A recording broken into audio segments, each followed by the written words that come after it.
யாருக்கு அவர் உதவி செய்கிறவர்? திக்கற்ற பிள்ளைகளுக்கு. எனக்குன்னு யாரு காண்பத? நம்ம அனாதை போல இருக்கிற நிறைய பேர் அப்படி சொல்ல நம்ம கேட்டிருக்கிறோம்ல.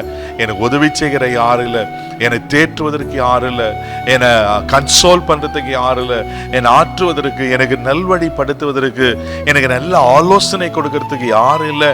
எத்தனை பேர் இப்படி கலங்கி இருக்கிறாங்க. ஒருவேளை உங்களுக்குள்ள அப்படி ஒரு ஏக்கம் இருக்கா? எனக்கு எல்லாம் இருக்காங்க, அப்பா அம்மா அண்ணன் தம்பிங்க உறவுகள் எல்லாம் இருக்காங்க, ஆனாலும் நான் ஒரு சகாயம் இல்லாத, ஒரு திக்கற்றவன அனாதை போல காணப்படுகிறேன் அப்படின்னு சொல்லப்படுற நிறைய பேர் இருக்குங்க. எல்லா உறவுகளும் இருக்கும், ஆனா பாத்தீங்கன்னாக்கா அவங்களுக்கு ஒரு தனிமையான ஒரு சூழ்நிலை, தனிமை உணர்வு, கேர் பண்ணாத சில பிள்ளைங்க என்கிட்ட சொல்லியிருக்கிறேன், கேட்டிருக்கிறேன். அவனுக்கு அப்பா அம்மா இருந்தும் என்னை நேசிக்க மாட்டேங்கிறான், நான் அனாதை போல நான் ஃபீல் பண்ணேனா, ரொம்ப லோன்லியா ஃபீல் பண்ணேனா அப்படின்னு சொல்ல கேள்விப்பட்டிருக்கேன்.